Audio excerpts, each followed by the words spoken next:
Revenge films. My name is Sarah, and I've been living with my boyfriend Fred for over 2 years now.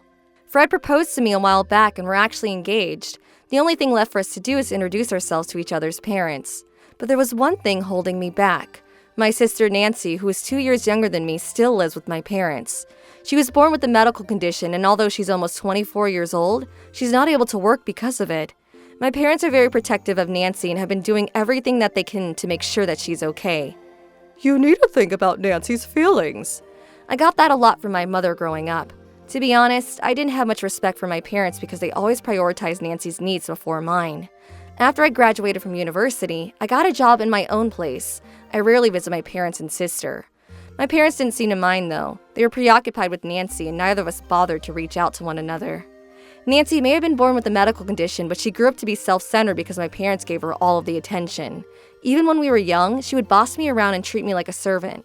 I didn't get along with Nancy and I hated her to be honest, but I took care of her when my parents asked me to. I didn't mind keeping my distance from my family, but when I got engaged, I thought that they should know about me getting married to Fred. So I reluctantly introduced Fred to my family. My parents and Nancy greeted us when we got to their house. I conveniently forgot to tell Fred that I had a little sister, so he was surprised to see her for the first time. I wasn't planning on staying long. I would tell them about Fred and I getting married and be on our way. My parents made us some tea, so Fred and I ended up staying longer than we planned to. Then Nancy said something to draw all the attention onto herself. I'm so envious of you, Sarah. You're in good health unlike me, and you have a wonderful fiancé like Fred. I had a very bad feeling as soon as Nancy said this. Whenever Nancy wanted to take something from me, she would make herself look like a victim. My parents would always step in to comfort Nancy. Sarah, be more considerate of Nancy's feelings. I knew where this was going. Nancy, don't be so hard on yourself. You're beautiful and any man would be thrilled to have you as his wife. I like to date someone nice like Fred. It's not fair that Sarah gets to marry him. Fred, don't you think that Nancy is more beautiful than Sarah? Yes, Nancy is very pretty. I wasn't sure if Fred meant that or he was only trying to be nice, but it made me nervous. Fred was not one to joke about serious matters, and I had a feeling that he meant what he said. I couldn't believe that this was happening. Fred and I ended up staying for hours because Nancy wouldn't let him go home. She flirted with him the entire time. I left feeling awful and wished that I hadn't introduced Fred to my family. I was worried that Fred found Nancy more attractive than me. I didn't want to get married to him feeling this way. A few days later, I received a call from my parents asking me to come over again. It was odd. I went to see them after work. My parents seemed uncomfortable for some reason. Nancy seemed like her usual self. Why did you call me over today? We need to ask you for a favor. What is it? It's an unusual request, but... Tell me. Nancy wants to date Fred, and we want you to let her. Could you break up with Fred? That's crazy! Do you hear yourself? Fred and I are about to get married, and no, Nancy can't date him. This was the first time that I stood up to my parents and they seemed surprised. Then Nancy said something shocking to me. Fred and I already slept together. He wants to be with me and not you. If you care about him at all, you break up with him. She then showed me a photo of her and Fred at her apartment. In the photo, Fred was shirtless. I went to see you when you were out. You're a monster! Why would you do that to me? I was shocked that my sister had slept with my fiancé, but I was more shocked that Fred allowed something like that to happen. He betrayed me. I went home crying. I waited for Fred to come home. I was going to break up with him. I was surprised to see that Fred was his usual self. He acted like nothing out of the ordinary had happened. He looked concerned when he saw that I was crying. He asked me why I was upset, and I told him about what my parents and Nancy had said to me earlier. I also showed him the photo that Nancy had on her phone. Fred then began to look for something in our apartment. What are you doing? Did you look at the photo? Here it is. Fred found a hidden camera in our apartment. Your older sister must have planted the camera in our apartment. Older sister? I don't have an older sister. That was my younger sister that she met the other day.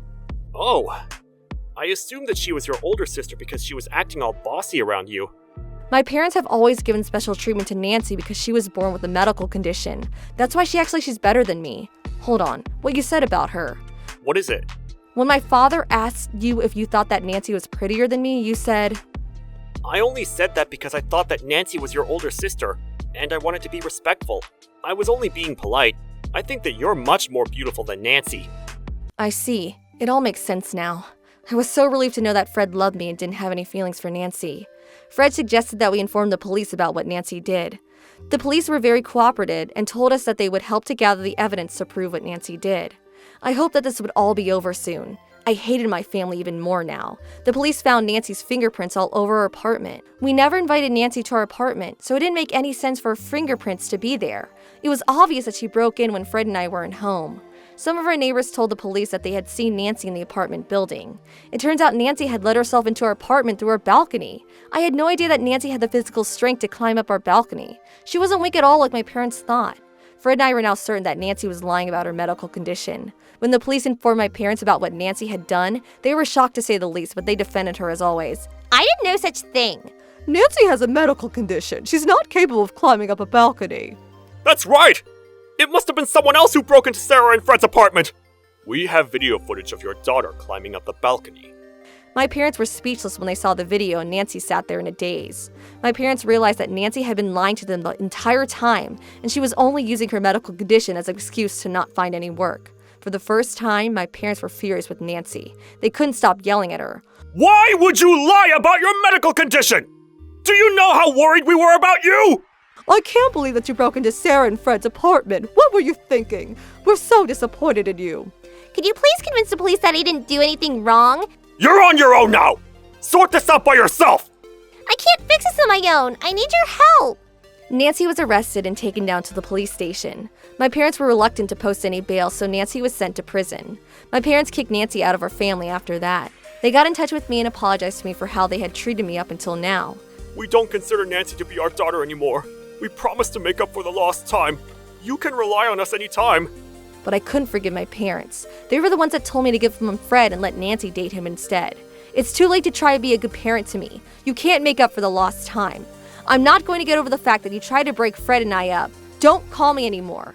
Wait, Sarah, hear me out! In the end, I cut my parents out of my life. They didn't take care of me when I needed them the most, and I certainly didn't need them now that I was all grown up. After Nancy was released from prison, she didn't have any place to stay. She got a job that also offered a dorm and worked all day and night. After her arrest, the small group of friends she had wanted nothing to do with her. She was all alone. As for Fred and I, we got married and eventually had a baby together. We couldn't be happier. I feel so lucky to have gotten rid of my horrible family and start a beautiful family of my own. Having gotten over that ordeal with Nancy, Fred and I are closer than ever.